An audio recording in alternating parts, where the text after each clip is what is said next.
Hello friends, welcome back to Shivani recipe. ಸ್ನೇಹಿತರೆ, ತುಂಬಾ ಈಸಿಯಾಗಿ ಹಾಗೂ ತುಂಬಾ ತೆಳುವಾಗಿ ಮಾಡುವಂಥ ಈ ಒಂದು ಜೋಳದ ರೊಟ್ಟಿ ಯಾವ ರೀತಿ ನಾವು ಯಾವ ವಿಧಾನದಲ್ಲಿ ಮಾಡಿಬಿಟ್ರೆ ತುಂಬಾ ಚೆನ್ನಾಗಿ ಬರುತ್ತೆ ಅಂತ ತಿಳಿಸ್ಕೊಡ್ತೇನೆ. ಬನ್ನಿ ಸ್ನೇಹಿತರೆ, ಹಾಗಾದರೆ ತಡ ಮಾಡಿದೆ ನೋಡಿ, ನಾನು ಎಷ್ಟೆಲ್ಲ ರೊಟ್ಟಿಗಳನ್ನ ಮಾಡ್ಕೊಂಡು ಇಟ್ಕೊಂಡಿರೋದಾಗಿದೆ, ಅದನ್ನು ಯಾವ ರೀತಿ ಮಾಡಬೇಕು ಅಂತ ತಿಳಿಸ್ಕೊಡ್ತೇನೆ ಬನ್ನಿ.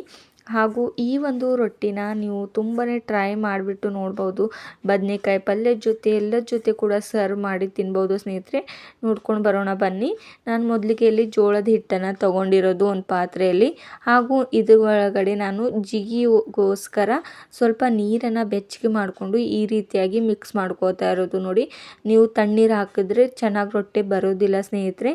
ಹಿಟ್ಟಲ್ಲಿ ಸ್ವಲ್ಪ ಜಿಗಿದ್ರೆ ನಿಮಗೆ ರೊಟ್ಟಿ ಕೂಡ ತುಂಬಾ ತೆಳುವಾಗಿ ಬರುತ್ತೆ, ಹಾಗೂ ಚೆನ್ನಾಗಿ ನಿಮಗೆ ಕೈ ತಟ್ಟೋದು ಕೂಡ ತುಂಬಾ ಈಸಿಯಾಗಿ ಬರುತ್ತೆ ನೋಡಿ ಸ್ನೇಹಿತರೆ. ಈ ರೀತಿ ಸ್ವಲ್ಪ ಸ್ವಲ್ಪ ಪ್ರಮಾಣದಲ್ಲಿ ನೀರನ್ನು ಹಾಕ್ಕೊಂಡ್ಬಿಟ್ಟು ಒಂದು ಕಡ್ಚಿ ಅಂತೀವಿ ಸ್ನೇಹಿತರೆ, ಅದಕ್ಕೆ ನಾವು ಇದನ್ನು ತೊಗೊಂಡು ಈ ರೀತಿ ಚೆನ್ನಾಗಿ ಮಿಕ್ಸ್ ಮಾಡ್ಕೊಂಡ್ಬಿಡಿ. ಯಾಕಂದರೆ ಬಿಸಿ ಇರುತ್ತೆ ನೀರು, ಅದಕ್ಕೋಸ್ಕರ ಏನಾದರೂ ತೊಗೊಂಡ್ಬಿಟ್ಟು ಚೆನ್ನಾಗಿ ಮಿಕ್ಸ್ ಮಾಡ್ಕೊಂಡ್ಬಿಡಿ. ಈ ರೀತಿ ನಾನು ಸ್ವಲ್ಪ ಸ್ವಲ್ಪ ಪ್ರಮಾಣದಲ್ಲಿ ಹಿಟ್ಟನ್ನು ನಾದ್ಕೋತಾ ಇರೋದು ನೋಡಿ.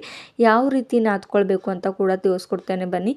ಸ್ವಲ್ಪನೇ ಈ ರೀತಿಯಾಗಿ ನೀರನ್ನು ಹಾಕ್ಕೊಂಡ್ಬಿಟ್ಟು ಚೆನ್ನಾಗಿ ಈ ರೀತಿಯಾಗಿ ಜಿಗಿ ಬರೋವರೆಗೂ ಸ್ನೇಹಿತರೆ ಚೆನ್ನಾಗಿ ಹಿಟ್ಟನ್ನು ಮಿಕ್ಸ್ ಮಾಡ್ಕೊಳ್ಬೇಕಾಗುತ್ತೆ ನೋಡಿ.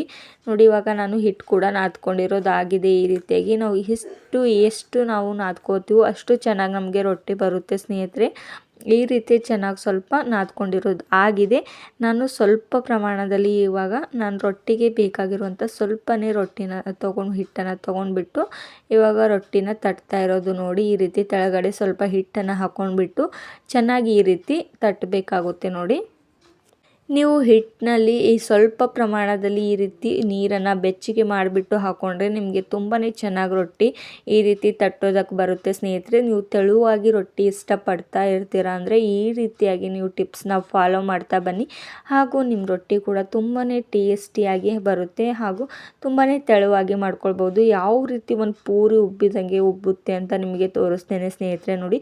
ಈ ರೀತಿ ಇವಾಗ ನಮ್ಮ ರೊಟ್ಟಿ ಅಂತೂ ತಟ್ಕೋತಾ ಇರೋದು, ಇನ್ನೂ ಸ್ವಲ್ಪ ತಳ್ಕೊಂಡ್ರೆ ಇನ್ನೂ ತೆಳುವಾಗಿ ಬರುತ್ತೆ ಸ್ನೇಹಿತರೆ ನೋಡಿ. ಇವಾಗ ರೊಟ್ಟಿ ತಟ್ಕೊಂಡಿರೋದು ಆಗಿದೆ. ಇದನ್ನು ಯಾವ ರೀತಿ ನಾವು ಬೇಯಿಸ್ಕೊಳ್ಳೋ ವಿಧಾನ ಕೂಡ ತುಂಬಾ ಈಸಿಯಾಗಿ ಬೇಯಿಸ್ಕೊಳ್ಬೋದು, ಹಾಗೂ ಈ ಟಿಪ್ಸ್ಗಳನ್ನ ಫಾಲೋ ಮಾಡ್ತಾ ಬಂದರೆ ನಿಮ್ಮ ರೊಟ್ಟಿ ಅಂತೂ ತುಂಬಾ ಸಾಫ್ಟಾಗಿ ಆಗುತ್ತೆ, ಹಾಗೂ ತಿನ್ನೋದಕ್ಕೂ ತುಂಬಾ ಟೇಸ್ಟಿಯಾಗಿರುತ್ತೆ ನೋಡಿ. ರೊಟ್ಟಿ ಮಾಡುವಾಗ ಮುರಿತಾ ಇದೆ ಅಂದರೆ ಈ ಒಂದು ಟಿಪ್ಸ್ನ ಫಾಲೋ ಮಾಡ್ತಾ ಬಂದರೆ ಸ್ನೇಹಿತರೆ ಸ್ವಲ್ಪ ಕೂಡ ರೊಟ್ಟಿ ಮುರಿಯೋದಿಲ್ಲ ನೋಡಿ. ಇವಾಗ ರೊಟ್ಟಿ ಅಂತೂ ತಟ್ಕೊಂಡಿರೋದಾಗಿದೆ.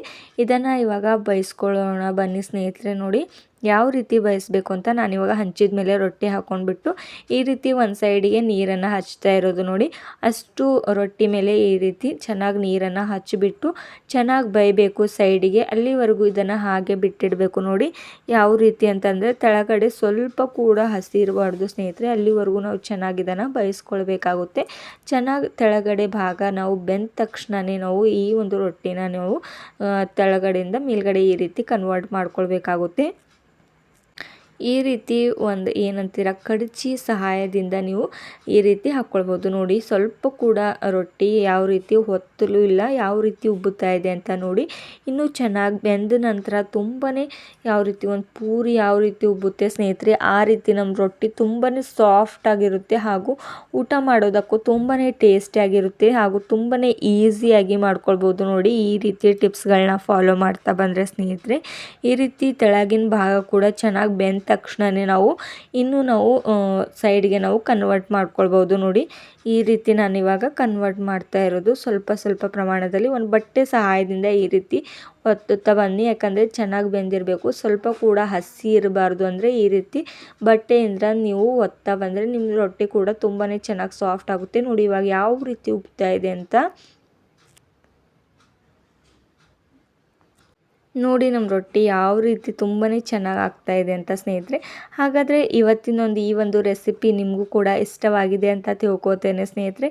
ಇಷ್ಟವಾದರೆ ನನ್ನೊಂದು ಚಾನಲ್ನ ಸಬ್ಸ್ಕ್ರೈಬ್ ಮಾಡ್ಕೊಳ್ಳೋದು ಮರಿಬೇಡಿ. ಇದೇ ರೀತಿಯಾಗಿ ಈಸಿ ಆ್ಯಂಡ್ ಕ್ವಿಕ್ ಆಗಿರುವಂಥ ರೆಸಿಪಿಗಳನ್ನ ನನ್ನೊಂದು ಚಾನಲ್ನಲ್ಲಿ ಹಾಕ್ತಾ ಇರ್ತೇನೆ ಸ್ನೇಹಿತರೆ ನೋಡಿ. ಇವಾಗ ಎಷ್ಟೆಲ್ಲ ರೊಟ್ಟಿಗಳನ್ನ ರೆಡಿ ಮಾಡ್ಕೊಂಡಿರೋದಾಗಿದೆ ನೋಡಿ. ಸ್ವಲ್ಪ ಕೂಡ ಹೊತ್ತಲಿಲ್ಲ, ಹಾಗೂ ತುಂಬಾ ವೈಟಾಗಿ ಬಂದಿರೋದು. ಈ ರೀತಿ ನೀವು ಬೇಯಿಸ್ಕೊಂಡ್ಬಿಟ್ರೆ ತುಂಬಾ ಟೇಸ್ಟಿಯಾಗಿ ಬರುತ್ತೆ ಸ್ನೇಹಿತರೆ. ರೊಟ್ಟಿ ಕೂಡ ತಿನ್ನೋದಕ್ಕೆ ತುಂಬಾ ಚೆನ್ನಾಗಿರುತ್ತೆ ನೋಡಿ. ನಾನು ಎಷ್ಟೆಲ್ಲ ರೊಟ್ಟಿಗಳನ್ನ ಮಾಡಿಬಿಟ್ಟು ರೆಡಿ ಮಾಡ್ಕೊಂಡಿರೋದಾಗಿದೆ. ಹಾಗಾದರೆ ನೀವು ಕೂಡ ಈ ಒಂದು ಟಿಪ್ಸ್ನ ಫಾಲೋ ಮಾಡ್ತಾ ಬನ್ನಿ, ಹಾಗೂ ನಿಮಗೂ ಕೂಡ ತುಂಬಾ ಚೆನ್ನಾಗಿ ರೊಟ್ಟಿ ಮಾಡೋದಕ್ಕೆ ಬರುತ್ತೆ ಸ್ನೇಹಿತರೆ. ಯಾರಿಗೆಲ್ಲ ಬರೋದೇ ಇಲ್ಲ ಅಂತ ಅಂತೀರೋ ಅವರು ಕೂಡ ಈ ಒಂದು ಟಿಪ್ಸ್ನ ಫಾಲೋ ಮಾಡ್ತಾ ಬನ್ನಿ. Thank you for watching.